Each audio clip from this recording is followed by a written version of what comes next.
Good day everybody, welcome back to the studio. Today I am excited to do a little space kind of piece on this tray that was given to me by my really good friend Claudia, and it's supposed to be like a breadboard. It has another attachment that goes on top, which I've put aside and I'm using that for something else. But so anywho, let's just talk colors. So this is just a teal blue Le'Rez, obviously mixed by me, and I added a little bit of black, midnight black to it, just to deepen the color on around the edges, and then just the teal blue coming in the middle. And now I have my satin white, which I'm just kind of just applying in a circular motion, and now just heating up the resin and blowing the sides out. Everything is kind of blowing outwards, and it already looks amazing. So anyway, I'm just adding some more clear just to open that area up a little bit, and now covering the center with a plastic plate and just spritzing some alcohol to create those little dimples, and adding some more of that blue and some more of that satin white and some more clear again, just to open it up. It just adds more layers to my piece, and that's what I wanted. And this is going to be a tray. I will add some handles to the sides, but I haven't done this on camera.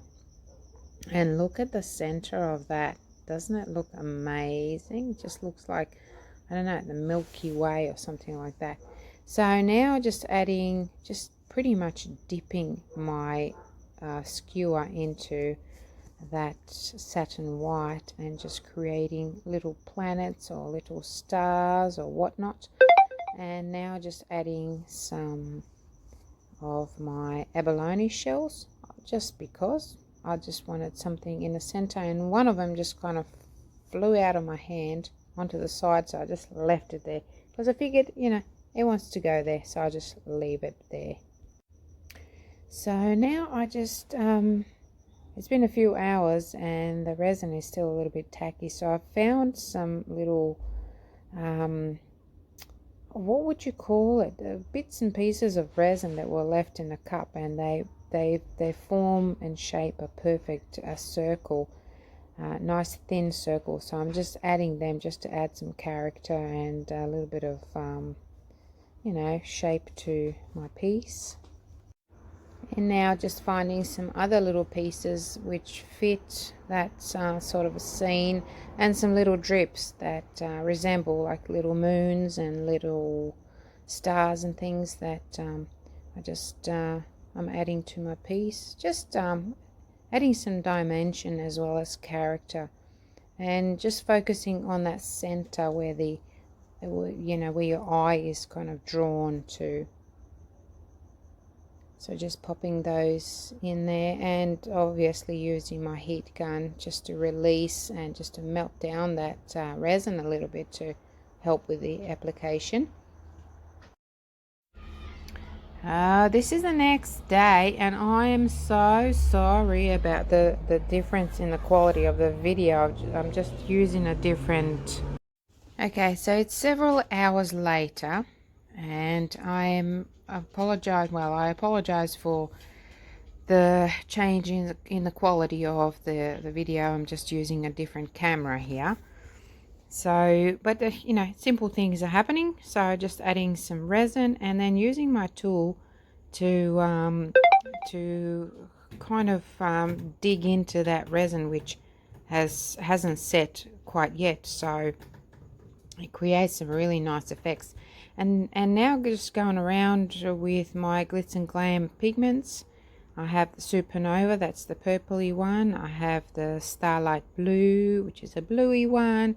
Some Suncatcher coming on now, and just playing around with it. So there it is done.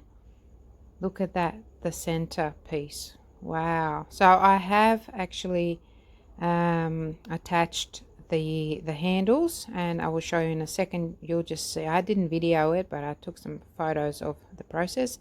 So what I did was I just drilled some holes in the timber, and I also and I put some resin in there, and I also popped some little pieces of the skewers into, you can see that there right now, in the resin, and into the back of the, or the bottom of the actual handle.